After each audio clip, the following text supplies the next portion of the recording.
यति राम्रो ठाउँ कहाँ होला त आउनुहोस् है हजुर र हामीसँगै घुम्न जाउँ। हेलो यार नमस्ते साथीहरू, सबैजना सन्चै हुनुहुन्छ होला अनि म पनि सन्चै र आराममै नै छु। आज पनि आइसकेको छु हजुर सामु नयाँ मिनी भ्लग लिएर। हामी 4 भाइ चाहिँ घुम्न जानको लागि तयार भयौँ साथीहरू। घुम्न चाहिँ जाने कहाँ हो भनेर हजुरहरूलाई एकछिनमा भन्ने नै छु। हामी चाहिँ त्यहाँबाट हिँडिहाल्यौँ साथीहरू अनि मेरो साथीहरू चाहिँ जाँदैन भनेको थियो तर आइहाले के तिनीहरू पनि। हामी चाहिँ पुगिहाल्यौँ घुम्ने ठाउँतिर। यो चाहिँ कहाँ हो भन्नुहुन्छ भने यो चाहिँ शिवधाम मन्दिर पञ्चपुरी 5 मै रहेको छ। यहाँ चाहिँ भित्र धार्मिक स्थल तथा रमणीय ठाउँहरू पनि रहेका छन्। यता चाहिँ रुखमा पहिले यस्तो गराउनु भएको थिएन, भर्खर सुरु भएको रहेछ तर यो काम चाहिँ भ्याइएको रहेछ। अब केही दिनमा नै सम्पन्न हुनेवाला छ। हजुरहरू पनि आउनु होला घुम्न।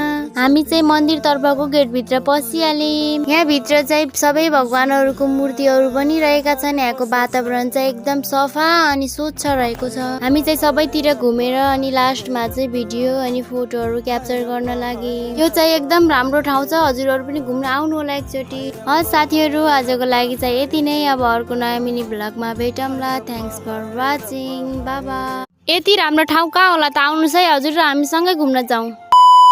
हेलो यार नमस्ते साथीहरू, सबैजना सन्चै हुनुहुन्छ होला अनि म पनि सन्चै र आराममै नै छु। आज पनि आइसकेको छु हजुर सामु नयाँ मिनी भ्लग लिएर। हामी 4 भाइ चाहिँ घुम्न जानको लागि तयार भयौँ साथीहरू। घुम्न चाहिँ जाने कहाँ हो भनेर हजुरहरूलाई एकछिनमा भन्ने नै छु। हामी चाहिँ त्यहाँबाट हिँडिहाल्यौँ साथीहरू अनि मेरो साथीहरू चाहिँ जाँदैन भनेको थियो तर आइहाले के तिनीहरू पनि। हामी चाहिँ पुगिहाल्यौँ घुम्ने ठाउँतिर।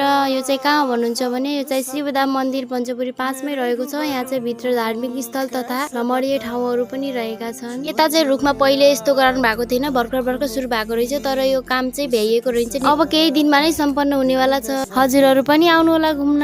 हामी चाहिँ मन्दिर तर्फको गेट भित्र पसिहाल्यौँ। यहाँ भित्र चाहिँ सबै भगवानहरूको मूर्तिहरू पनि रहेका छन्। यहाँको वातावरण चाहिँ एकदम सफा अनि स्वच्छ रहेको छ। हामी चाहिँ सबैतिर घुमेर अनि लास्टमा चाहिँ भिडियो अनि फोटोहरू क्याप्चर गर्न लागि। यो चाहिँ एकदम राम्रो ठाउँ छ, हजुरहरू पनि घुम्न आउनु होला एकचोटि। साथीहरू आजको लागि चाहिँ यति नै। अब अर्को नयाँ मिनी भ्लगमा भेटौँला। Thanks for watching, bye by.